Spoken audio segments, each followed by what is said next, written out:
अस्सलाम वालेकुम and welcome back to my channel. कैसे हैं आप लोग? आई होप आप सब ठीक ठाक होंगे जी। तो आज की मेरी वीडियो जो है वो low budget weekly grocery shopping के मतलब है कि वो ऐसे कौन से आइडियाज़ और टिप्स हैं जो मैं इस्तेमाल करके अपने बजट को बनाती हूँ फ्रेंडली बजट। तो जी मैं आज की वीडियो में वो आइडियाज़ और टिप्स सब जी आपके साथ शेयर करने जा रही हूँ ताकि आप भी इस महंगाई में वो आइडियाज़ और टिप इस्तेमाल करके अपने बजट को कंट्रोल कर सकें। तो बस ये आप लोगों ने रहना है मेरे साथ साथ, और अगर वीडियो अच्छी लगे तो प्लीज़ आपने चैनल को कर देना है सब्सक्राइब और वीडियो को कर देना है लाइक। तो बस जी ये था जी सुबह सुबह का टाइम, और आज था जी बच्चों का हाफ यानी संडे था। बस ये दोनों छोटे वाले बच्चे जी मेरे साथ ही उठ जाते हैं, और जी मैं नमाज करान से फारिग हो गई। मैंने ये बनाया एप्पल बनाना का शेक, बस बच्चों को दिया, खुद पिया और बाकियों के लिए जी रखा फ्रिज में। उसके बाद जी फिर मैंने सब्जी मंडी जाने की तैयारी स्टार्ट कर ली। तो बस जी फर्स्ट टिप ये है कि आपने जब सब्ज़ी मंडी जाने से पहले ये ग्रोसरी लिस्ट जो है वो ज़रूर बना लेनी है ताकि आप जो है वो गैर ज़रूरी चीज़ें बाई करने से बच सकें और जो ज़रूरी चीज़ें हैं वो आप बाई कर सकें। सेकंड टिप ये है कि आपने सब चीज़ें अच्छे से चेक कर लेनी है कि कौन सी चीज़ जो है वो कितनी क्वांटिटी में अभी बाकी है, कौन सी चीज़ जो हो कम्प्लीटली ख़त्म है और कौन सी चीज़ आपने कितनी क्वांटिटी में लेके आनी है। ये सब चीज़ें आपने नोट कर लेनी हैं। लिस्ट बनाते हुए एक और बात का आपने ख़ास ख्याल रखना है, वो ये कि अपनी फैमिली की पसंद को मद्देनज़र रखते हुए आपने ये लिस्ट बनानी है ताकि आप ऐसी कोई चीज़ उठा के न लाएं जो आपकी फैमिली या आपके बच्चों को पसंद ना हो, वरना फिर जी आपके पैसे और वक्त दोनों ज़ाया जाएगा। और ये जी मैं आप निकल रही हूँ घर से, इस वक्त ये सुबह के 9 बज रहे थे, और ये जी मेरे घर से मार्केट तक का जो डिस्टेंस है वो टोटली 15 से 20 मिनट का है। मैंने सोचा कि जाते हुए जी मैं पैदल जाती हूँ, थोड़ी वॉक भी हो जाएगी और वापसी पर जी मैंने गाड़ी करवा लेनी है।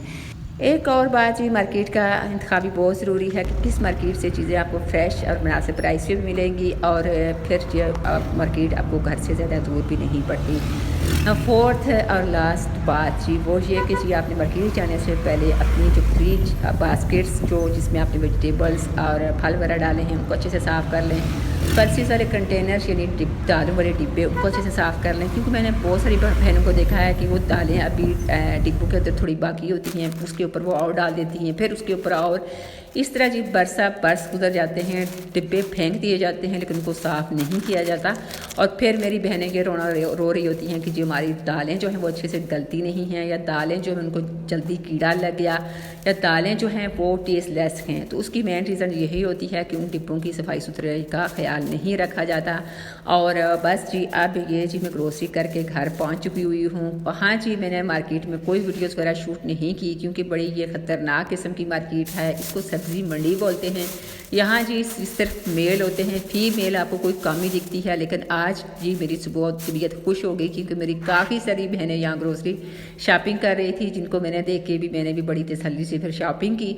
अब थोड़ा मैं चीज़ों की प्राइसेस के बारे में आपको बताती चलूँगी। बिल्कुल कि मेरे घर के पास मार्केट है, ये वाली मार्केट छोड़ के मैं सब्ज़ी मंडी क्यों गई, इसलिए कि वहाँ जी सब्ज़ियाँ बहुत ही मुनासिब प्राइस पे मिलती हैं।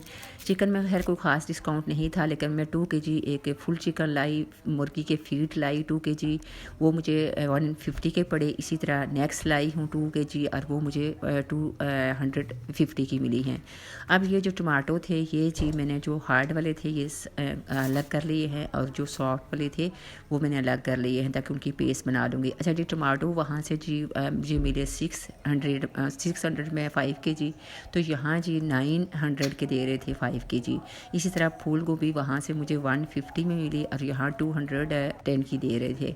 इसी तरह भिंडी जहाँ वहाँ से मुझे 150 की मिली और भिंडी यहाँ पे जी ये 250 की दे रहे थे। अब जैसे ये हरा धनिया है, पुदीना है, हरी मिर्चें हैं, स्प्रिंग ऑनियन है, पालक मेथी वगैरह है, कड़म साग है, ये सब मुझे वहाँ से 20 से लेके 40 तक गड्डियाँ मिली। और यहाँ जी हमारी साथ वाली मार्केट में 80 से लेके 110 तक दे रहे थे। अब ये सब मैंने साफ़ सुथरी करके इनको मैंने कट वट कर लिया है।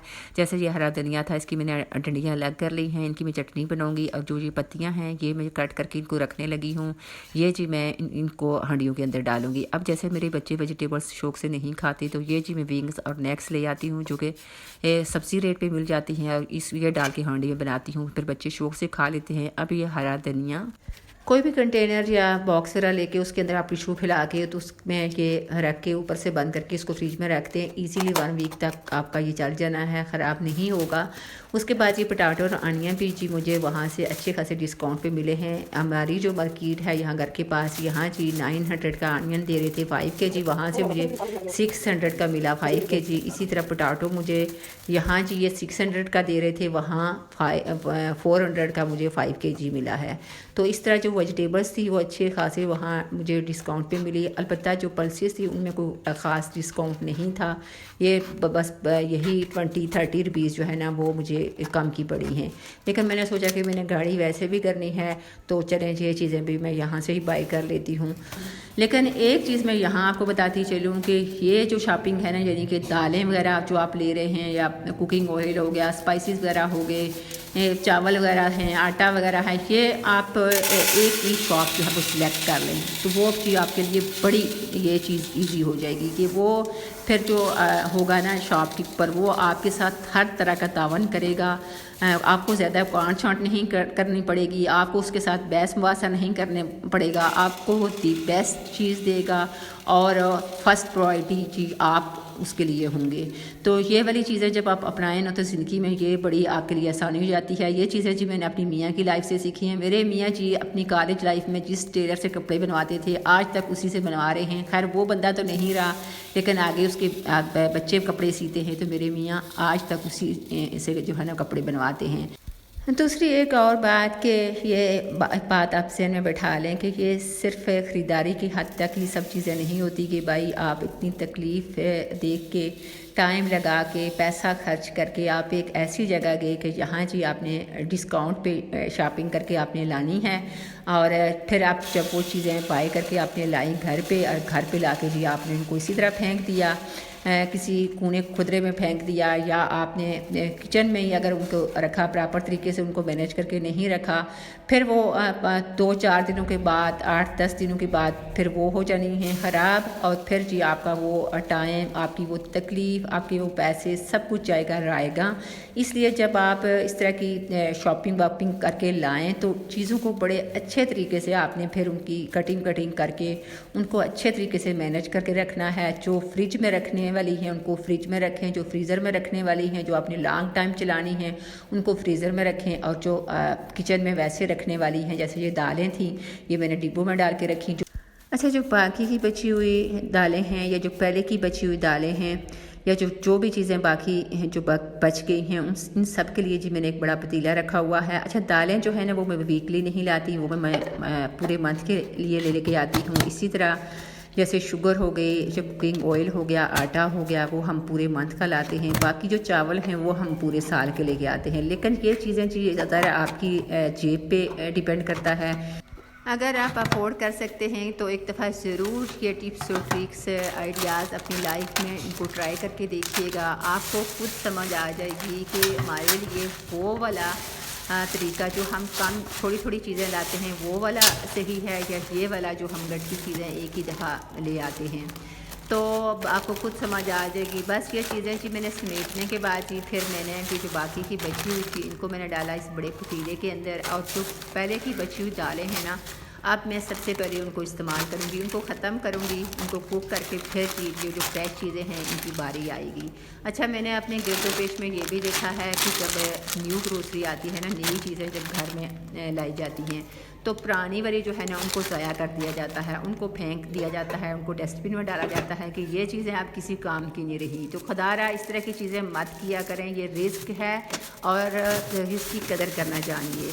बस ये चीज़ें जी समेटने के बाद फिर मैंने जो फल फ्रूट्स थे इनको बास्केट में डाल के रखा। ये जिस नेक्स्ट मॉर्निंग जब पानी सप्लाई का आएगा फिर मैं इनको वॉश करके रखूँगी। बस जी ये सब चीज़ें समेटने के बाद फिर जी मैंने किया किचन को नीट क्लीन। और ये भी थी मेरी कुछ अपनी आजमूदा आइडियाज़, टिप्स और ट्रिक्स जिनसे जी आप भी अपने बजट को फ्रेंडली बजट बना सकते हो। तो ये था जी मेरा आज का व्लॉग। आपको कैसा लगा कमेंट्स बॉक्स में ज़रूर बताइएगा। अपनी दुआओं में याद रखिएगा और चैनल को कीजिएगा सब्सक्राइब। इंशाल्लाह नेक्स्ट व्लॉग में मिलती हूँ, तब तक के लिए अल्लाह निगहबान।